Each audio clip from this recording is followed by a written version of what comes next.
Okay, so my hair is a mess right now, so you're getting a view of my tree before I take it down. I have the hiccups currently, unfortunately.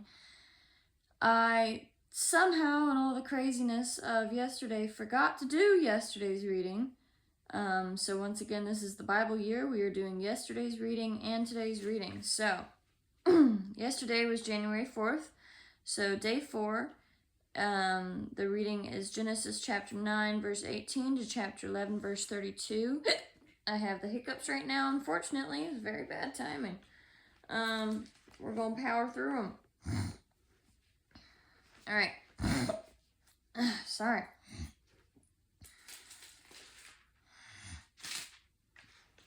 All right, chapter 9, verse 18, the sons of Noah.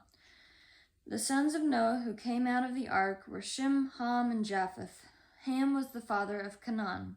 These were the 3 sons of Noah, and from them came the people who were scattered over the earth. Noah, a man of the soil, proceeded to plant a vineyard. When he drank some of its wine, he became drunk and lay uncovered inside his tent. Ham, the father of Canaan, saw his father's nakedness and told his 2 brothers outside. But Shem and Japheth took a garment and laid it across their shoulders. Then they walked in backward and covered their father's nakedness. Their faces were turned the other way so that they would not see their father's nakedness. When Noah awoke from his wine and found out what his youngest son had done to him, he said, "Cursed be Canaan, the lowest of slaves will he be to his brothers." He also said, "Blessed be the Lord, the God of Shem. May Canaan be the slave of Shem. May God extend the territory of Japheth. May Japheth live in the tents of Shem, and may Canaan be his slave." After the flood, Noah lived 350 years. Altogether, Noah lived 950 years, and then he died. Chapter 10, the Table of Nations. This is the account of Shem, Ham, and Japheth, Noah's sons, who themselves had sons after the flood. The Japhethites. The sons of Japheth: Gomer, Magog, Madai, Javan, Tubal, Meshech, and Tiras. The sons of Gomer: Ashkenaz, Riphath, and Togarmah. The sons of Javan: Elisha, Tarshish, the Kittim, and the Rodanim. From these the maritime peoples spread out into their territories by their clans within their nations, each with its own language. The Hamites. The sons of Ham: Cush, Mizraim, Put, and Canaan. The sons of Cush: Seba, Havilah, Sabta, Rama, and Sabteka. The sons of Rama: Sheba and Dedan. Cush was the father of Nimrod. Is that where Nimrod comes from? Who grew to be a mighty warrior on the earth. He was a mighty hunter before the Lord. That is why it is That is why it is said, like Nimrod, a mighty hunter before the Lord. The first centers of his kingdom were Babylon, Erech, Akkad, and Calneh in Shinar. From that land he went to Assyria, where he built Nineveh, Rehoboth-ir, Calah, and Rezin, which is between Nineveh and Calah, that is, the great city. Mizraim was the father of the Ludites, Anamites, Lehabites, Naphtuhites, Pathrusites, Casluhites, from whom the Philistines came, and Caphtorites.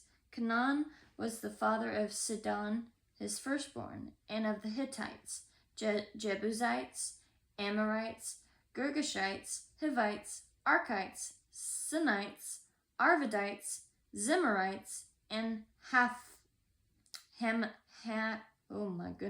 Hamathites.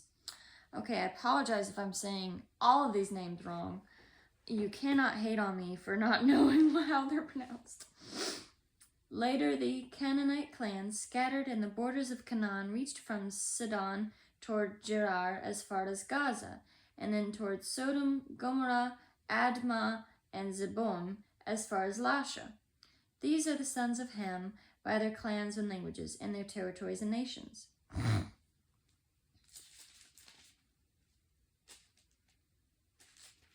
The Semites. Sons were also born to Shem, whose older brother was Japheth. Shem was the ancestor of all the sons of Eber.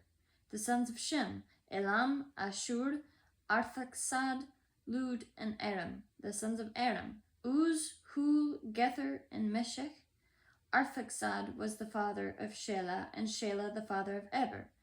2 sons were born to Eber. One was named Peleg, because in his time the earth was divided. His brother was named Joktan. Joktan was the father of Almadad, Shalef, Hazarmaveth, Jerah, Hadoram, Uzal, Diklah, Obal, Ibimael, Sheba, Ophir, Havilah, and Jobab. All these were sons of Joktan.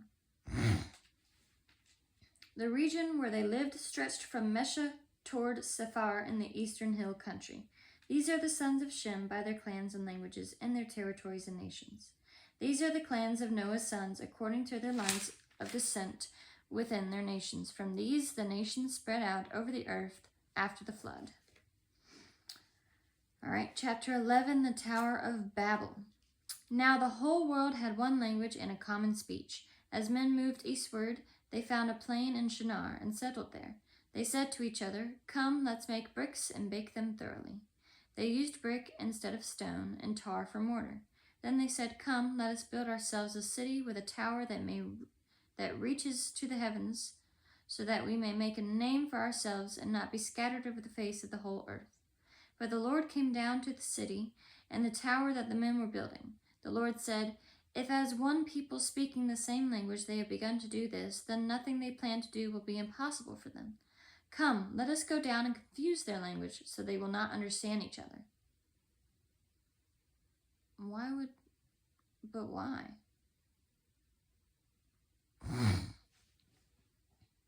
That's really weird. So the Lord scattered them from there over all the earth, and they stopped building the city. That is why it was called Babel, because there the Lord confused the language of the whole world. From there the Lord scattered them over the face of the whole earth. Maybe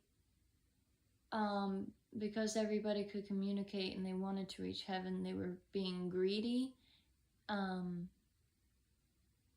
Because you don't want to get there early, right? You want to enjoy your life on earth first. I don't know. From Shem to Abram. This is the account of Shem. 2 years after the flood, when Shem was 100 years old, he became the father of Arphaxad. And after he became the father of Arphaxad, Shem lived 500 years and had other sons and daughters.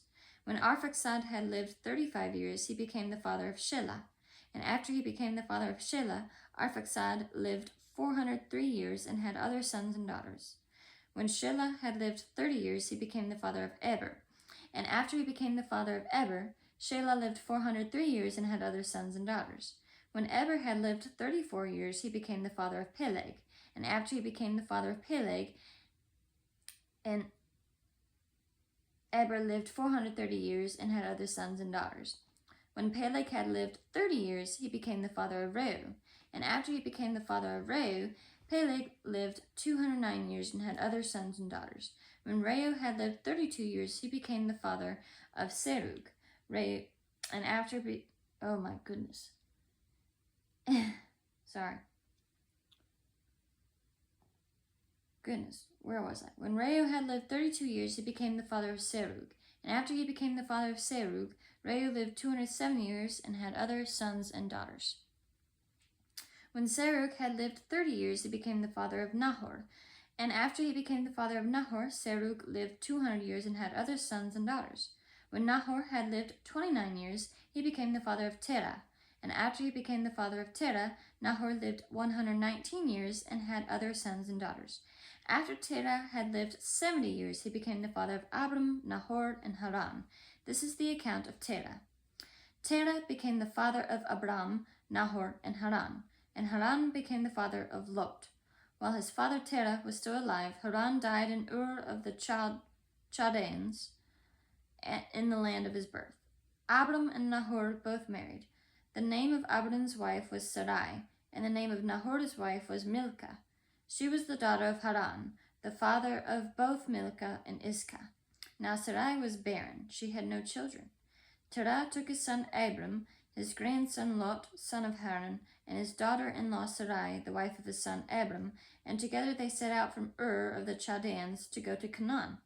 But when they came to Haran, they settled there. Terah lived 205 years and he died in Haran. Okay, so that was yesterday's reading. Very confusing. And Mr. Magrey found out it was a man. It is a man, not was.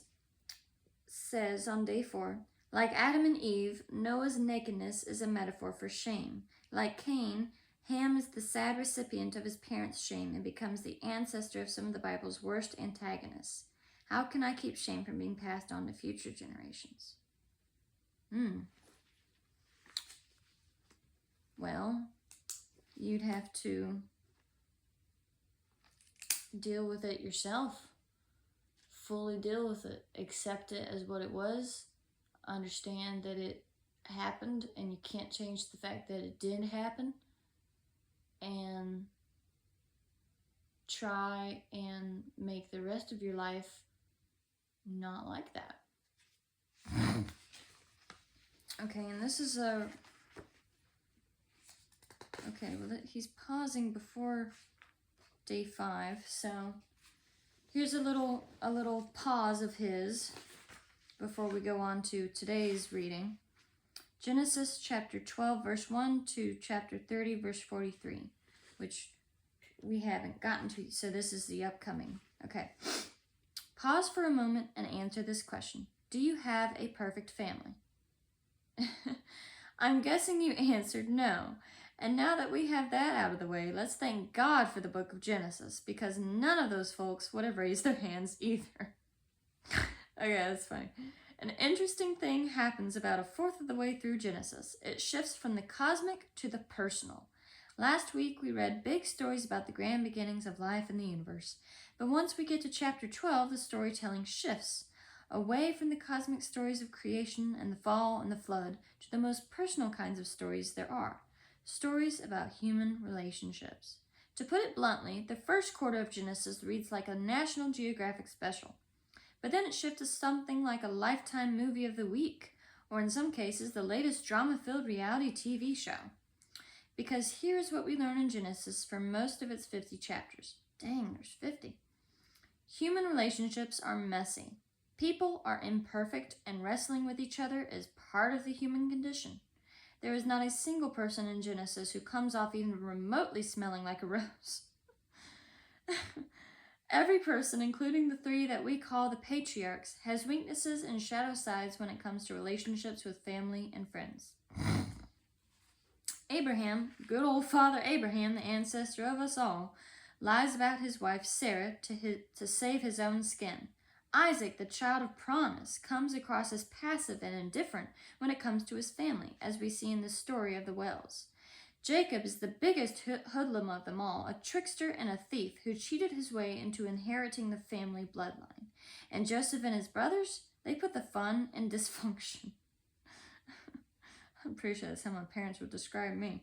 As much as I may have squabbled with my brothers when we were all younger, we never once considered throwing one of us in a pit and selling him off to another household. Okay, we didn't do that, so... In Genesis, there is no perfect person or perfect family. Favoritism, bad parenting, sibling rivalries, and fights over money, inheritance, and fame all rolled into one gloriously unhealthy family. Imperfection pervades our story from the very beginning. And yet, as we move through Genesis from beginning to end, we find that in these stories of our ancestors, forgiveness enters the picture. Esau forgives Jacob, and in the next generation, Joseph forgives his brothers. Yes, relationships with others can be challenging, and it's been that way since the roots of our family tree. But by God's grace, forgiveness is spliced into those roots, and it would be a critical and enduring element that would forever weave its way into the stories of the Bible. And that truly is one of the hardest things, to forgive not only what other people have done to you, but what you have done to yourself and possibly what you've done to others too. That all of that rolled into one. To sum up what forgiveness is, all of that is immensely difficult. And there's just never an easy way to go about it. Yeah.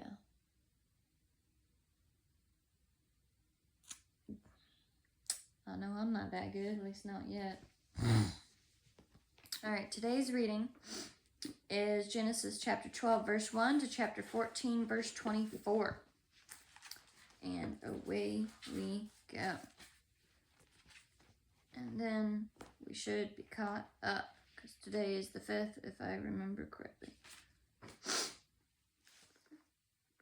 All right, chapter 12, the call of Abram. The Lord had said to Abram, leave your country, your people, and your father's household, and go to the land I will show you. I will make you into a great nation, and I will bless you. I will make your name great, and you will be a blessing. I will bless those who bless you, and whoever curses you I will curse, and all peoples on earth will be blessed through you. Excuse me, sorry.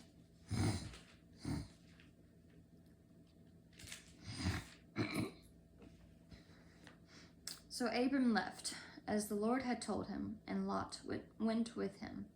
Abram was 75 years old when he set out from Haran. He took his wife Sarai, his nephew Lot, all the possessions they had accumulated, and the people that they had acquired in Haran, and they set out for the land of Canaan, and they arrived there. Abram traveled through the land as far as the site of the great tree of Moreh at Shechem. At that time the Canaanites were in the land. The Lord appeared to Abram and said, to your offspring I will give this land. So he built an altar there to the Lord who had appeared to him. From there he went on toward the hills east of Bethel and pitched his tent with Bethel on the west and Ai on the east. There he built an altar to the Lord and called on the name of the Lord. Then Abram set out and continued toward the Negev. Abram and Egypt. Now there was a famine in the land, and Abram went down to Egypt to live there for a while because the famine was severe. As he was about to enter Egypt, he said to his wife Sarai, I know what a beautiful woman you are. When the Egyptians see you, they will say, this is his wife. Then they will kill me, but will let you live. Say you are my sister, so that I will be treated well for your sake, and my life will be spared because of you. When Abram came to Egypt, the Egyptians saw that she was a very beautiful woman. And when Pharaoh's officials saw her, they praised her to Pharaoh, and she was taken into his palace. He treated Abram well for her sake, and Abram acquired sheep and cattle, male and female donkeys, men servants and maidservants, and camels. But the Lord inflicted serious diseases on Pharaoh and his household because of Abram's wife Sarai. So Pharaoh summoned Abram. What have you done to me? He said. Why didn't you tell me she was your wife? Why did you say she is my sister, so that I took her to be my wife? Oh, my tree turned off. I'm sorry. It's on a timer. It's on a timer, guys. Well, it's still a pretty tree. Just look at it. Even without lights, it's still pretty. Why did you say she is my sister so that I took her to be my wife? Now then, here is your wife. Take her and go. Then Pharaoh gave orders about Abram to his men, and they sent him on his way, with his wife and everything he had. Abram and Lot separate. Chapter 13. So Abram went up from Egypt to the Negev, with his wife and everything he had, and Lot went with him. Abram had become very wealthy in livestock and in silver and gold. From the Negev, he went from place to place until he came to Bethel, to the place between Bethel and Ai, where his tent had been earlier, and where he had first built an altar. There Abram called on the name of the Lord. Now Lot, who was moving about with Abram, also had flocks and herds and tents. But the land could not support them while they stayed together, for their possessions were so great that they were not able to stay together. And quarreling arose between Abram's herdsmen and the herdsmen of Lot. The Canaanites and Perizzites were also living in the land at that time. So Abram said to Lot, let's not have any quarreling between you and me, or between your herdsmen and mine, for we are brothers. Is not the whole land before you? Let's part company. If you go to the left, I'll go to the right. If you go to the right, I'll go to the left. Lot looked up and saw that the whole plain of the Jordan was well watered, like the garden of the Lord, like the land of Egypt toward Zoar. This was before the Lord destroyed Sodom and Gomorrah. So Lot chose for himself the whole plain of the Jordan and set out toward the east. The two men parted company. Abram lived in the land of Canaan, while Lot lived among the cities of the plain and pitched his tents near Sodom. Now the men of Sodom were wicked and were sinning greatly against the Lord. The Lord said to Abram after Lot had parted from him, "Lift up your eyes from where you are and look north and south, east and west. All the land that you see I will give to you and your offspring forever. I will make your offspring like the dust of the earth, so that if anyone could count the dust, then your offspring could be counted. Go, walk through the length and breadth of the land, for I am giving it to you." So Abram moved his tents and went to live near the great trees of Mamre at Hebron, where he built an altar to the Lord. Chapter 14. Abram rescues Lot. At this time, Amraphel, king of Shinar, Arioch, king of Elasar, Kedorlaomer, king of Elam, and Tidal, king of Goyim, went to war against Bera, king of Sodom, Bersha, king of Gomorrah, Shinab, king of Admah, Shemeber, king of Zeboim, and the king of Bela, that is Zoar. Goodness gracious. All these latter kings joined forces in the valley of Siddim, the Salt Sea. For 12 years they had been subject to Kedorlaomer, but in the 13th year they rebelled.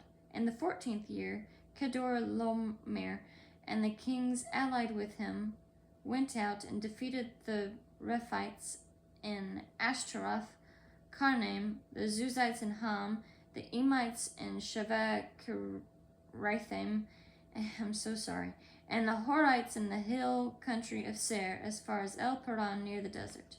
Then they turned back and went to En-Mishpat, that is Kadesh, and they conquered the whole territory of the Amalekites, as well as the Amorites who were living in Hazazon, Tamar. Oh my gosh. They need a phonics part of this. It should give me a phonics bookmark so I can understand how to say these words. Then the king of Sodom, the king of Gomorrah, the king of Admah, the king of Zeboim, and the king of Bela, that is Zoar, marched out and drew up their battle lines in the valley of Siddim against Kedorlaomer, king of Elam, Tidal, king of Goyim, Amraphel, king of Shinar, and Arioch, king of Elasar, 4 kings against 5. Now the valley of Siddim was full of tar pits, and when the kings of Sodom and Gomorrah fled, some of the men fell into them, and the rest fled to the hills. That had to hurt. The 4 kings seized all the goods of Sodom and Gomorrah and all their food. Then they went away. They also carried off Abram's nephew Lot and his possessions, since he was living in Sodom. One who had escaped came and reported this to Abram the Hebrew. Now Abram was living near the great trees of Mamre the Amorite, a brother of Eshcol and Aner, all of whom were allied with Abram. When Abram heard that his relative had been taken captive, he called out the 318 trained men born in his household and went in pursuit as far as Dan. During the night, Abram divided his men to attack them, and he routed them, pursuing them as far as Hobah, north of Damascus. He recovered all the goods and brought back his relative Lot and his possessions, together with the women and the other people. After Abram returned from defeating Kedorlaomer and the kings allied with him, the king of Sodom came out to meet him in the valley of Shaveh, that is, the king's valley. Then Melchizedek, king of Salem, brought out bread and wine. He was priest of God Most High, and he blessed Abram, saying, "Blessed be Abram by God Most High, creator of heaven and earth, and blessed be God Most High, who delivered your enemies into your hand." Then Abram gave him 1/10 of everything. The king of Sodom said to Abram, "Give me the people and keep the goods for yourself." But Abram said to the king of Sodom, "I have raised my hand to the Lord God Most High, creator of heaven and earth, and have taken an oath that I will accept nothing belonging to you, not even a thread or the thong of a sandal, so that you will never be able to say, 'I made Abram rich.' I will accept nothing but what my men have eaten, and the share that belongs to the men who went with me, to Aner, Eshcol, and Mamre. Let them have their share." Okay. Wow. This has been a mouthful. All right.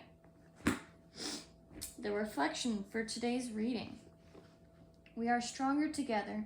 Both major crises in today's reading occur when Abram dissolves unity. He subverts his marriage and brings shame to Egypt, then splits from Lot and endangers Lot's life. Both stories reinforce this admonition. Maintain fidelity with God and unity with one another. That makes sense. I mean, when has it ever been positive to fight with the ones that you love? And I mean fight, I don't mean disagree. All right. Well, that was days 4 and 5 of the Bible year by Mr. Magrey, Reverend, apparently. Oh, look, his picture's on the back. I could have just looked on the back and it was right there. Oh, man, aren't I silly? Well, glad we're caught up now. Sorry the lights went out on the tree, but it's still pretty.